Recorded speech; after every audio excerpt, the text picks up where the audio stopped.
Assalamualaikum warahmatullahi wabarakatuh. Perkenalkan, nama saya Tri Novianti.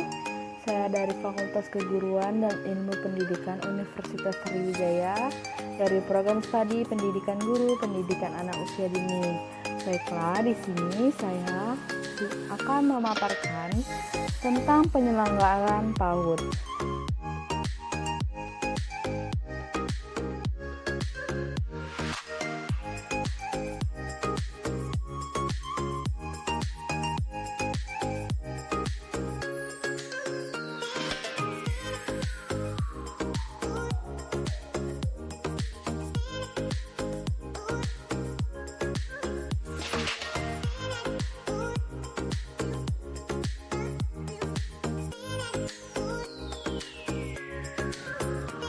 Nah, di Lembaga Taman Kanak-Kanak Pelita Kreatif Bangsa ini mempunyai visi dan misi.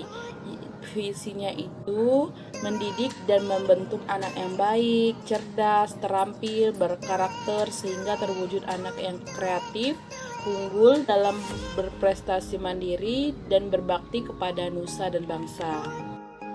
Nah, selanjutnya itu misi dari Lembaga Taman Kanak-Kanak. Yang pertama, menanamkan akhlak mulia sehingga menjadi anak yang bertakwa. Yang kedua itu mewujudkan anak berperilaku baik, sopan santun terhadap orang tua, guru, dan sesama teman. Yang ketiga itu melatih anak agar dapat hidup mandiri. Yang keempat itu mewujudkan anak yang terampil dan cerdas melalui bidang pengembangan. Yang kelima itu membantu merangsang tumbuh kembang sesuai bakat dan minat anak. Dan yang terakhir itu yang keenam, menciptakan anak yang kreatif, efektif, inovatif, dan berpotensi. Adapun tujuan lembaga dari Taman Kanak Pelita Kreatif Bangsa ini, yang pertama mengembangkan potensi anak didik agar menjadi anak yang berakhlak mulia dan bertakwa kepada Tuhan Yang Maha Esa. Yang kedua, mendidik anak agar menjadi generasi yang berkualitas, berguna bagi agama, nusa, dan bangsa. Nah, yang ketiga, mengembangkan anak kemampuan agar menjadi anak yang mempunyai ilmu, pengetahuan, cakap, kreatif, inovatif, dan mandiri. Yang keempat itu meningkatkan profesionalisme tenaga pendidik dalam mengelola pendidikan yang menyenangkan dan berpotensi serta berkualitas. Yang kelima itu menciptakan lingkungan pendidikan yang agamis, aman, nyaman, dan menyenangkan. Yang keenam itu melatih anak agar bertanggung jawab kepada dirinya dan orang lain.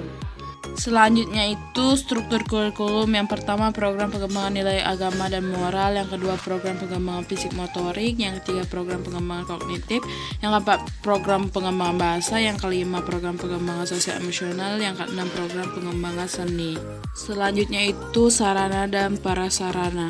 Ruang kelas anak minimal 3 meter kuadrat per anak.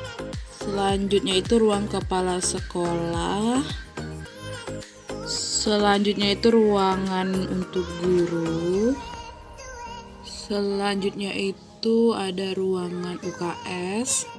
Selanjutnya itu ada tempat cuci tangan untuk anak usia dini. Selanjutnya itu alat permainan edukatif untuk anak usia dini. Selanjutnya itu tempat sampah. Selanjutnya itu organisasi lembaga. Yang pertama Dewan Pembina Yayasan Pelita Kreatif Bangsa. Selanjutnya Dewan Pengawas Yayasan Pelita Kreatif Bangsa, dan selanjutnya lagi Dewan Pengurus Yayasan Pelita Kreatif. Nah, di sini ada struktur. Yang pertama yang di atas itu kepala sekolah, yang di bawah kepala sekolah itu sekretaris bendahara, yang selanjutnya itu staf administrasi, pendidik, dan staf pendukung. Tugas pokok organisasi. Tugas dari pembinaan PAUD yaitu unsur UPTD Dinas Pendidikan Kecamatan dan lembaga penyelenggaraan yang bersangkutan. Tugas Dewan Pelindung dan Pengurus Yayasan Pelita Kreatif Bangsa, yang pertama mengusahakan optimalisasi pengembangan pendidikan. Yang kedua, mengusahakan optimalisasi sumber dana dan sumber belajar. 3 itu berperan aktif membantu menerapkan program pembelajaran. Selanjutnya itu tugas kepala sekolah. Yang pertama itu menyusun rencana strategis pembelajaran, yang kedua koordinasikan dan melakukan pembinaan di taktik dan metodik. Selanjutnya itu yang ketiga memberikan pengarahan tentang tumbuh kembang anak, yang keempat melakukan pembinaan terhadap program dan kegiatan yang diselenggarakan. Selanjutnya itu tugas pokok sekretaris. Yang pertama mengarsip dokumen yang dibutuhkan kepala sekolah, yang kedua mengatur semua jadwal kegiatan sekolah, yang ketiga mendokumentasikan siswa yang terlambat dan yang tidak hadir di sekolah. Selanjutnya itu tugas bendahara. Yang pertama itu mengordinir pengumpulan dana sumbangan, yang kedua mencarikan dana operasional, yang ketiga menyerahkan gaji bulanan untuk pegawai secara rutin. Berikut tugas tata usaha.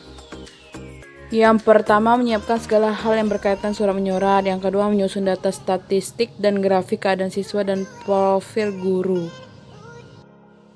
Selanjutnya itu tugas operator PAUD. Yang pertama menginput data yang ada di sekolah, yang kedua melalui aplikasi Dapodikdas, yang ketiga mengupload data ke server Kemdiknas, yang keempat mencetak profil sekolah. Selanjutnya itu tugas pendidik PAUD.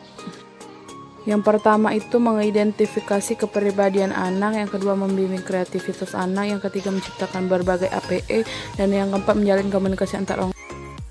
Selanjutnya itu tugas dokter anak.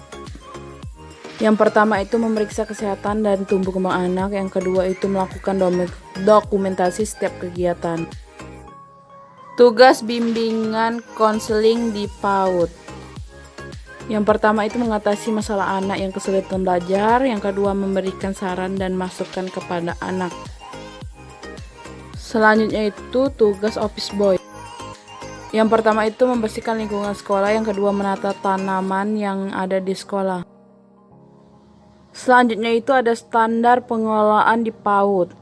Standar pengelolaan untuk menjamin terpenuhnya hak dan kebutuhan anak serta kesinambungan pengelolaan pelaksanaan PAUD. Dengan menerapkan manajemen berbasis sekolah yang ditunjukkan dengan kemandirian, kemitraan, partisipasi, keterbukaan, dan akuntabilitas. Selanjutnya itu ada standar penilaian. Yang pertama itu teknik penilaian, yang kedua lingkup penilaian, yang ketiga proses penilaian, yang keempat pengelolaan hasil, yang kelima tindak lanjut.